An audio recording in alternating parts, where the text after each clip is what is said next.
오늘 역대하 6장 1절에서 11절까지입니다. 같이 읽습니다. 시작.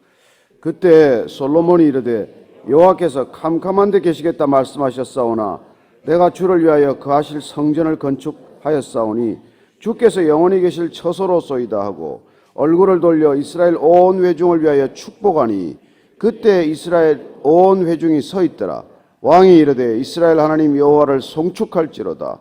여호와께서 그의 입으로 내 아버지 다윗에게 말씀하신 것을 이제 그의 손으로 이루셨도다. 이르시기를 내가 내 백성을 애굽 땅에서 인도하여 낸 날부터 내 이름을 둘 만한 집을 건축하기 위하여 이스라엘 모든 지파 가운데서 아무 성읍도 택하지 아니하셨으며 내 백성 이스라엘의 주권자가 될 사람을 아무도 택하지 아니하였더니 예루살렘을 택하여 내 이름을 거기 두고 또 다윗을 택하여 내 백성 이스라엘을 다스리게 하였노라 하신지라. 내 아버지 다윗이 이스라엘의 하나님 여호와의 이름을 위하여 성전을 건축할 마음이 있었더니 여호와께서 내 아버지 다윗에게 이르시되 내가 내 이름을 위하여 성전을 건축할 마음이 있으니 이 마음이 내게 있는 것이 좋도다. 그러나 너는 그 성전을 건축하지 못할 것이요 내 허리에서 나올 내 아들 그가 내 이름을 위하여 성전을 건축하리라 하시더니 이제 여호와께서 말씀하신 대로 이루셨도다. 내가 여호와께서 말씀하신 대로 내 아버지 다윗을 대신하여 일어나 이스라엘 왕 위에 앉고 이스라엘의 하나님 여호와의 이름을 위하여 성전을 건축하고 내가 또 그곳에 여호와께서 이스라엘 자손과 더불어 세우신 언약을 넣은 궤를 두었노라 하니라. 아멘. 성전이 건축된 감동을 온 백성들과 함께 나누고자 하는 솔로몬의 결심을 봅니다. 성전을 본인이 정말 전심을 다해서 모든 것들을 다 쏟아부어서 성전을 지었지만은 그러나 그 성전이 궁극적으로 누가 지은 성전인지를 기억했기 때문에 그는 이 성전을 하나님께 봉헌해야 되고 그리고 하나님께서는 이스라엘 모든 백성들을 축복하기를 원하신다는 것을 그가 알았기 때문에 이 봉헌하는 자리에 모든 백성들과 함께 이 기쁨을 나누고자 하는 것이죠. 이 지도자가 된다는 길 그리고 특별히 한 백성의 지도자가 된다는 길은 하나님의 마음, 아버지의 마음을 갖지 않고서는 되지 않습니다. 하나님께서 내게 주신 마음이 그 마음으로 내가 먼저 사실은 하나님 앞에서 나를 잊어버릴 만큼 그 은혜에 젖어야 그래야 우리는 누군가를 진심으로 축복할 수 있는 것이죠. 오늘 이 솔로몬이 성전 앞에서 압도되는 느낌을 그는 받았을 것입니다. 성전이 눈앞에 펼쳐졌을 때 그 아름답고 장엄한 모습 앞에서 그 자신이 먼저 압도되는 것을 느꼈기 때문에 강력한 하나님의 임재에 붙들렸기 때문에 그는 그 성전에 서 있는 것만으로도 예배에 몰입하고 있는 것을 보게 됩니다. 예배란 우리가 하나님의 임재 안으로 온전히 빨려 들어가는 그런 영적인 경험 아니겠습니까? 오늘 이 솔로몬이 하나님 앞에 서서 이렇게 말합니다. 1절 2절입니다. 시작. 그때 솔로몬이 이르되 여호와께서 캄캄한 데 계시겠다 말씀하셨사오나 내가 주를 위하여 거하실 성전을 건축하였사오니 주께서 영원히 계실 처소로소이다 하고 솔로몬이 지금 레위기 말씀이나 이런 말씀들을 기억할 때 하나님께서 시내산에 강림할 때도 그러셨고 그분께서는 원래 캄캄한 데라고 했지만 이건 지금 빽빽한 구름을 말하는 것입니다. 원래 캄캄한 데라고 번역이 되어 있지만 어두운 짙은 구름, 빽빽한 구름 사이에 계셨던 하나님께서 이 땅에 강림하실 때 그 모습, 그 원래 계셨던 그 장소에서 지금 이제 이 솔로몬이 지은 성전, 이 성전에 이제 영원히 계셔 주시옵소서 하는 간절한 간구의 마음이죠. 하나님께서 이 성전에 갇히시는 분도 아니고 이 성전에만 계신 분도 아니고 이 성전만이 하나님의 거소가 아니지만은 그러나 하나님 이제 그 하나님이 거하시는 원래 처소에서 오셔서 이곳에 임재하여 주옵소서 그런 간절한 마음을 지금 표현하고 있는 것입니다. 하나님은 여기 계신다 저기 계신다 말할 수 없습니다. 주님께서 우리에게 가르쳐 주셨습니다. 하나님께서 여기 있다 저기 있다고 하지 말아라. 하나님은 너희 가운데 계신다 말씀해 주셨습니다. 우리 가운데 계시기 위해서 그분께서는 이 땅에 오셨고, 이분께서 우리 안에 오셔서 거하실 처소를 미리 보여주신 것이 성전인 것이죠. 하나님께서 이 땅에 성막을, 성전을 주신 것은 주님께서 이 땅에 성육신하실 것을 미리 보여주신 것이고, 성령께서 우리 이 육신을 성전 삼으실 것을 미리 보여주신 것입니다. 이건 하나의 모형이요, 그림자요, 모델에 불과한 것이죠. 그렇습니다. 오늘 이 성전 앞에서 지금 솔로몬은 하나님께서 영원히 계셔 주시옵소서. 그렇습니다. 우리가 전심을 다해 드린 이곳, 하나님을 갈망하는 이 마음 가운데 거해달라는 것과 마찬가지예요. 성전에 쏟아부은 마음, 성전에 쏟아부은 우리의 모든 정성, 그렇습니다. 하나님을 향한 그 온전한 갈망 가운데 거해달라는 기도이지요. 그때 하나님께서 정말 솔로몬에게 이런 간절한 마음 가운데 임하십니다. 하나님이 임재하신다는 것, 그건 하나님의 현현과는 다릅니다. 하나님은 이 땅에 가끔 현현하십니다. 그 모습을 드러내셨어요.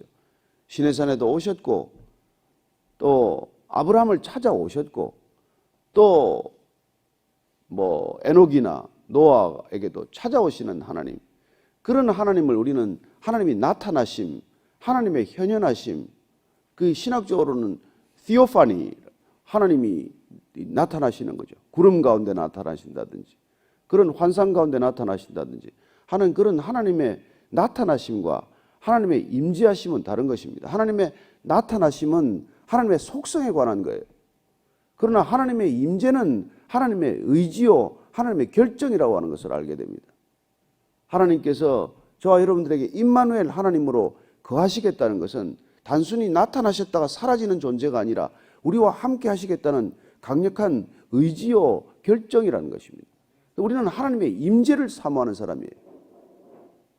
기적을 단순히 바라는 거야. 그냥 한번 나타나셔서 우리에게 그냥 깜짝 놀랄 만한 것들을 우리가 연출하고 떠나는 그런 모습을 바라는 것이지만, 늘 하나님이 우리와 함께 동행하시는 하나님, 그 하나님의 프레젠스, 임재를 갈망하는 것은 하나님의 의지를 우리가 알기 때문에 그분은 늘 우리와 동행하시고자 하는 그 의지를 우리가 갈망하는 것이죠. 저는 여러분들이 아침 예배를 사모하는 것은 하나님의 임재를 사모하는 것이라고 믿습니다. 오늘 이 아침에도 하나님 저와 함께 해 주시옵소서, 영원히 저와 함께 해 주시옵소서, 그런 마음으로 나오신 것이죠. 그때 우리는 하나님이 나와 함께 하신다는 놀라운 임재가 느껴지면 우리는 이전과 다르다는 것을 느낍니다. 저와 여러분들이 어떤 장소에 가든지 하나님이 강하게 임재하신다는 것을 느끼게 되면 우리는 단순한 두려움이 아니라 외경심을 갖게 됩니다. 하나님에 대한 그 놀라운 이 두려움과 함께 느끼는 그런 존경, 그런 경외심, 이런 것들을 갖게 되는 것이죠.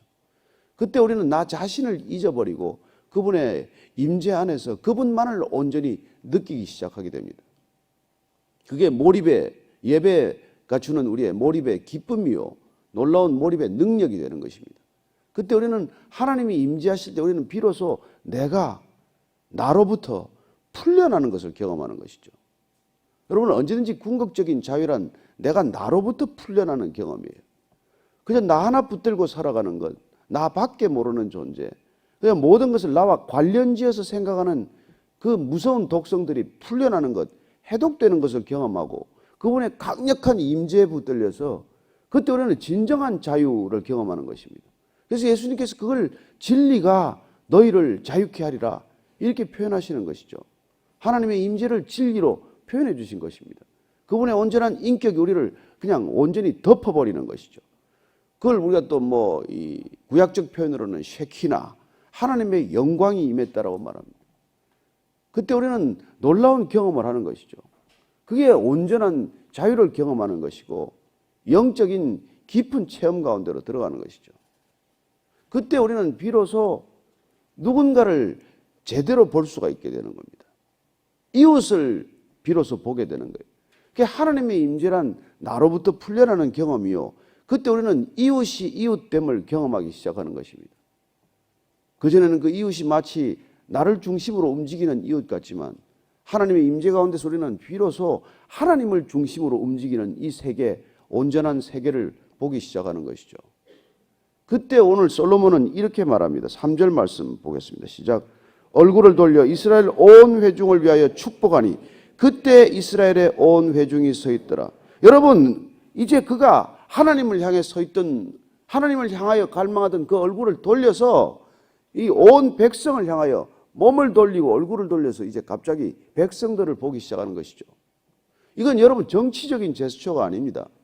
어떤 계산에 의한 행동이 아니라는 거예요. 내가 뭐 거룩한 사람이 된 것처럼 해서 백성들을 향해서 왕권의 이 신성함을 지금 드러내고자 하는 게 아니에요. 여러분들 왕권 신수설이라는 말이 중세 때 우리가 나왔지만은 그런 절대 왕조를 우리가 이 뒷받침하는 그런 왕권이 신으로부터 왔다는 그런 걸 지금 표현하고자 하는 게 아니에요.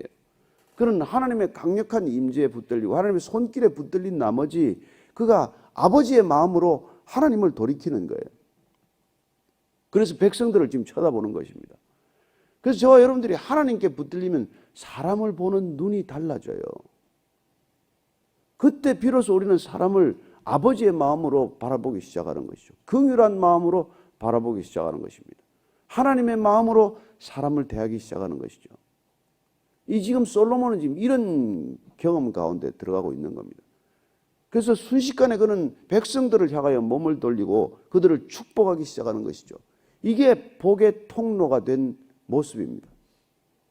이게 제사장, 왕 같은 제사장의 모습이에요. 여러분, 내가 사라져야 진정한 축복이 흘러가는 것이죠. 모든 축복은 나한테 걸려서 못 흘러가는 것 아닙니까? 내가 맡고 있는 그게 이 장애물이 되어서 그 축복이 누구에게로 흘러가지 않고 그걸 가두다가 썩히는 것 아닙니까? 여러분, 뭐든지 가두고 있으면 썩는 것이죠. 이 복이 흘러가야 되는데 그 복을 내가 어떻게든지 움켜쥐고 있다가 그 복을 냄새나는 복, 그냥 추악한 복, 썩어지는 복으로 만든 것이죠. 오늘날 자본주의가 경험하는 건 그런 모습 아닙니까? 뭐 별겁니까? 그것들을 전부 쥐고 움켜쥐고 앉아서 사방에는 굶어 죽어가고 말이죠. 온 인류 가운데 지금 뭐 10억, 20억이 단돈 1,000원, 2,000원으로 살아가는 이 시대인데 우리가 그렇게 사는 모습을 경험하지 않습니까? 오늘 솔로몬이 백성들을 향하여 축복할 수 있는 마음, 이 축복할 수 있는 영성, 이 축복할 수 있는 귀한 믿음, 이게 저와 여러분들의 믿음이 되기를 축복합니다. 이게 여러분 그냥 흘러가면 우리는 그냥 한낱 피리 소리와 같은 존재가 되는 것이죠. 하나님이 그냥 부르는 피리 소리에 따라서 그분이 여기서 이런 소리를 내면 그런 소리를 내는 것이고 저기서 이런 모습으로 사용하시면 그런 모습으로 사용되는 것입니다. 그게 온전한 자유를 경험하는 삶이라는 것이죠. 왕이 이르되 이스라엘 하나님 여호와를 송축할지로다. 여호와께서 그의 입으로 내 아버지 다윗에게 말씀하신 것을 이제 그의 손으로 이루셨도다. 이르시기를 내가 내 백성을 애굽 땅에서 인도하여 낸 날부터 내 이름을 둘 만한 집을 건축하기 위하여 이스라엘 모든 지파 가운데 아무 성읍도 택하지 아니하였으며 내 백성 이스라엘의 주권자가 될 사람을 아무도 택하지 아니하였더니, 근데 하나님께서 원래 모든 백성들을, 이스라엘 백성들을 하나님 백성으로 부르셨기 때문에 누군가를 특별히 택하지 않았지만은 어느 시점에서 하나님은 다시 이 백성을 세우기 위해서 누군가를 앞장서 세우신다는 것입니다. 그래서 이스라엘 백성들이 울부짖을 때 모세를 부르셔서 택하여 세우신 것이죠. 또한 다윗을 택하여 세우신 것이죠. 또한 지금 솔로몬을 택하여 세웠다고 말합니다. 하나님의 주권은 택하심이고 세우심인 것이죠. 저와 여러분들이 하나님께서 택하셨다는 것을 믿으십니까? 택하셨으면 그분께서 우리를 반드시 일으키시고 세우시는 하나님이십니다. 우리를 부르셨고 우리를 택하셨으면 우리를 세우셔서 반드시 쓰신다는 것입니다. 보십시오. 사도 바울이 다메섹에서 주님께서 택하십니다. 택하셨을 때 그는 눈이 멀어서 잠시 쓰러지는 것을 경험합니다. 사흘 동안 그는 아무것도 보지 못합니다. 본다고 하나 보지 못했던 것을 깨닫게 하신 뒤에 사흘 뒤에 그는 눈에서 비늘 같은 것이 떨어지고 그게 다시 주님께서 그를 일으켜 세우셔서 그를 쓰시는 것을 보게 됩니다. 주 앞에 엎드러진 자 같이 되면 주님께서 다시 이렇게 세울 줄로 믿습니다. 저와 여러분들이 강력한 하나님의 임재에 붙들리면 그냥 쓰러지는 거예요. 때로는 그게 눈물로 터지는 것입니다. 폭포수 같은 눈물, 통곡하는 눈물로 터지는 것이죠. 본물 터지듯이 터져서 주체할 수 없는 것을 경험합니다. 그게 비로소 내 성이 무너지는 것이요, 내 담이 무너지는 것이요, 내 자존심이 무너지는 것이요, 깡그리 내가 무너져야 돼요. 여러분, 내가 무너져야, 내가 쓰러져야 주님께서 새로 일으키실 것 아닙니까? 그래야 그분의 걸음이 되는 것이고 그분의 마음이 되는 것 아니겠어요? 여러분, 채우려고 할 것 없습니다. 세상은 채우라고 끊임없이 요구합니다. 하나님께서는 우리를 비우시기를 원하십니다. 우리가 그렇게 온전히 주님 앞에서 그야말로 무력한 자처럼, 무능한 자처럼, 아무것도 가진 게 없는 자처럼 될 때 하나님께서 가장 쓰기 편한 사람이 될 줄로 믿습니다. 저는 여러분들이 다고 하는 것 그만하십시오. 다고 해봐야 그 수준의 다고는 그냥 손바닥이나 채우는 거지만 하나님께서 채우시고자 하는 것은 아버지의 마음으로 우리 전부를 채우고자 하시는 것이죠. 우리의 그릇이 넓어지기만 하면. 그런데 궁극적으로는 우리의 그 아버지에 대한 그 고백은 뭡니까? 말씀이 이루어지는 거예요. 그리고 채우시고자 하는 것도 말씀으로 우리를 채우시고자 하는 것입니다. 여러분, 말씀이 우리 존재의 씨앗입니다. 말씀이 우리 생각의 씨앗이에요. 말씀으로 인한 결정, 그 말씀이 이루어지는 그게 하나님이 우리를 위해 원하시는 겁니다. 그 말씀이 있어야 여러분 이 세상과 싸울 것 아닙니까? 이길 것 아닙니까? 성령의 검, 우리의 공격 무기는 오직 말씀밖에 없지 않습니까? 구원의 투구, 믿음의 방패, 의의 흉배, 다 이게 뭡니까? 해봐야 우리는 다 방어 무기요. 오직 한 가지 싸울 수 있는 무기, 세상과 싸울 수 있는 무기는 오직 말씀의 검밖에 없는데 이 말씀을 우리에게 부어주시기 위해서, 그 말씀이 우리 안에서 온전히 살아 역사하게 하기 위해서 우리가 죽은 자 같이 되기를 원하시는 것이죠.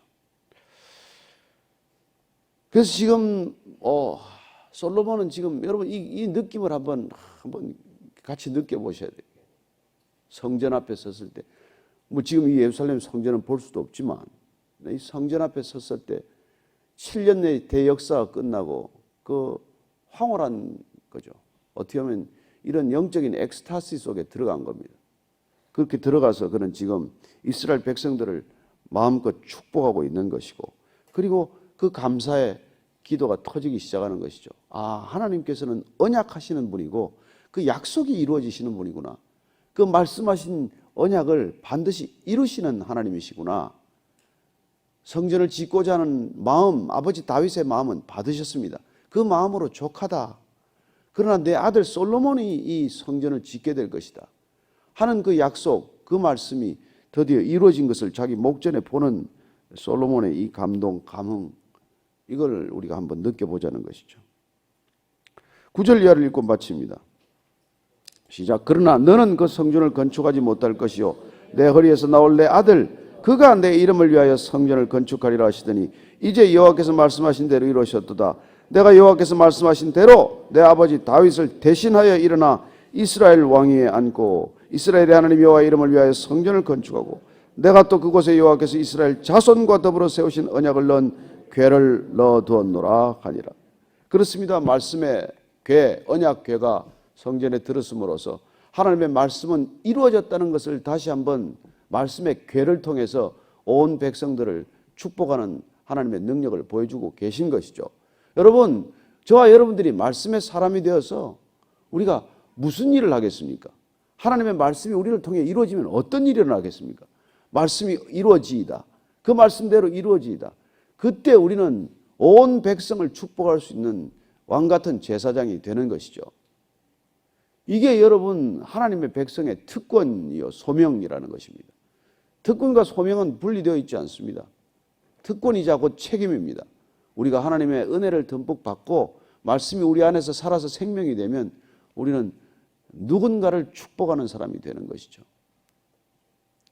저는 그래서 오늘 솔로몬의 모습을 보면서 솔로몬이 왕위에 올랐기 때문이 아니라 우리는 신약 시대를 살면서 성령 시대를 살면서 우리 한 사람 한 사람이 다 왕적 제사장적 권위를 가진 것이죠. 솔로몬은 왕이지만은 은혜가 충만하면 그는 제사장적 역할을 하는 것입니다. 오늘 이 온 백성들을 축복하는 것은 제사장의 역할이에요. 오늘 왕이란 사실 내 편, 남의 편을 가르는 사람이에요. 이놈이 나한테 충성할 사람인가? 아닌가? 늘 여기에 이게 돼 있는 사람이에요. 정치인들은 악수만 해도 이게 내 편가 아닌가를 구별하는 사람입니다. 악수만 해보면 다 안 돼요. 내 찍을 사람인지 아닌지. 그런 우리가 정치적인 이 얘기를 하는 게 아니에요. 제사장적 권위란 모든 사람을 긍휼히 여기는 마음에서 비롯되는 것입니다. 저와 여러분들이 왕적 제사장적 권위를 가지게 되면 여러분들이 무슨 일을 하든지 하나님께서 그런 능력을 부어주신다는 것입니다. 그래서 저는 여러분들이 정말 이 성령 충만할 때 그런 능력을 갖게 되면은 소위 목양적 능력을 갖게 되는 거예요. 그게 목양하는 겁니다. 사람에게 대해서 내가 더 이상 시기심을 갖지 않고 경쟁심을 갖지 않고 그 사람을 긍휼의 눈으로 바라볼 수 있는 것, 그 사람으로 아버지의 마음을 전할 수 있는 것, 이런 것이 우리가 신앙의 궁극적인 목적이 되는 것이죠. 그래서 여러분들이 목양적 CEO가 되고 목양적 교사가 되고 목양적 의사가 되고 목양적 연예인이 되는 거예요. 인기인들이 되는 겁니다. 그래서 꼭 표현을 붙이자면은 그냥 어떻게 보면 목사 사장이 되는 것이고 목사 교수가 되는 것이고 목사 의사가 되는 거예요. 여러분들이 무슨 뭐 신학교를 가서 안수를 받고 설교를 해서 목사가 되는 그런 목사도 있지만 왕적 권위, 신적 권위, 제사장적 권위가 여러분들에게 임하면 여러분들은 무슨 일을 하든지 그 일을 통해서 여러분들 관계 맺고 있는 모든 사람들을 축복하는 제사장적 권위와 능력을 갖게 된다는 것입니다. 이게 하나님의 나라가 이 땅 가운데 임하는 방식이에요. 그러니 여러분들이 오늘 하루 이 하나님과의 교제, 교감, 강력한 그 임재에 붙들려서 걸어가는 모든 자리가 누군가를 축복하는 걸음이 될 것입니다. 이게 저와 여러분들이 신앙하는 이유고 신앙하는 능력이라는 것입니다. 가서 오늘 누굴 만나는 사람마다 저와 여러분들은 축복하게 될 것이고 앞에 끼어드는 차도 축복할 것이요. 예? 엘리베이터를 오래 붙잡고 있는 그 미운 사람도 축복하게 될 줄로 믿습니다. 그분을 위해서 기도하십시오. 같이 기다려주고 누구 기다리세요? 제가 눌러드릴까요? 여러분 이게 성령 충만한 삶이란 말이에요. 왕 같은 제사장적인 삶이라는 것입니다. 뭐 어떤 날은 제가 어제도 저 병원에 누구 문병 간다고 가는데 20몇 층까지 올라갔는데 계속 층층마다 눌러놔가지고 그래서 속이 답답해질 때 기도해야 돼. 기도하는 하나님 안전하게들 다 내려서 각자 병문안하고 말이죠. 병실에 있는 사람들이 참 회복의 은혜를 누리게 해 주옵소서. 그런 여러분 무슨 일을 하든지 말이죠. 그때 여러분들은 인생 전체가 감사로 가득 차게 될 것입니다. 그리고 그 감사야말로 하나님께 올려드리는 온전한 예배요. 가장 온전한 기도라는 것을 기억하십시오. 여기 이 자리에서 앉아만 드리는 기도, 이 기도도 중요하지만 이 기도를 통해서 제사장적 권위를 여러분들이 덧입게 되고 그럴 때 여러분들은 어디를 가도 그런 복의 통로, 축복의 놀라운 향기가 될 줄로 믿습니다. 오늘 하루 그렇게 사십시오. 그렇게 살면 여러분들 안에 그냥 차고 오르는 또 다른 기쁨을 맛보게 될 것입니다. 우선 자기가 자기에 놀래요. 내가 언제 이렇게 됐지? 이런 변화가 여러분들에게 놀라운 능력이 될 줄로 믿습니다. 오늘 기도할 때 하나님 기적을 보게 해주십시오. 내가 변하는 것보다 더 큰 기적 없습니다. 여러분 그분이 임재를 느끼고 그분의 임재 가운데 사로잡혀서 내가 나같지 않은 사람이 되는 것, 내가 예전에 내가 아닌 것, 정말 나는 이런 사람이었던가, 이런 변화를 경험하는 하루, 고백하는 하루가 되기를 축복합니다. 같이 기도하십시다. 하나님 정말 좁고 좁은 사람입니다. 정말 나밖에 모르는 사람이지만 하나님께서 저를 찾아오셔서 강력한 하나님의 임재에 붙들렸을 때 하나님의 놀라운 손길에 붙들린 사람 되어서 누군가에 대한 원망이 사라지고 누군가에 대한 불평과 불만이 사라지고 하루 종일 우리를 짜증나게 하는 이 삶의 현실 가운데서도 하나님 풍족함을 경험하고 여유를 경험하고 축복할 수 있는 축복의 통로, 축복의 그릇 되게 하셔서 감사합니다. 이렇게 변한 것이 기적이요 하나님의 능력이요 하나님의 놀라운 능력임을 다시 한번 고백하오니 오늘 하루도 주님 우리를 하루 종일 화나게 하고 분노하게 만들고 우리를 짜증나게 하고 오늘도 정말 이 땅에 대한 저주와 불평과 불만으로 가득 찬 하루를 살지 않고 주님의 놀라운 복의 통로 되게 하실 것임을 감사합니다. 걸어가는 곳곳마다 축복하게 하시고 만나는 사람마다 축복하게 하셔서 복의 통로 삼으신 놀라운 하나님의 계획, 너는 복이라고 하신 아브라함을 통해 주신 이 흘러가는 복의 통로, 하나님 그 복의 통로됨을 기적으로 알고 기뻐하는 하루가 되게 하여 주옵소서. 하나님 아버지, 주님을 향한 이 얼굴을 돌려서 오늘 우리가 만나는 모든 사람들을 축복하는 하루가 되게 하여 주옵소서. 이제는 십자가에서 그렇게 축복하신 우리 구주 예수 그리스도의 은혜와 아버지의 사랑과 성령의 이끄심이 오늘 하루 정말 성전된 우리가 그 얼굴을 돌려 모든 백성들에게 제사장적 권위와 축복을 하기로 결정한 이 자리에 고개 숙인 모든 성령의 사람들, 진정한 교회 위에 지금부터 영원까지 함께 하시기를 간절히 축원하옵나이다. 아멘.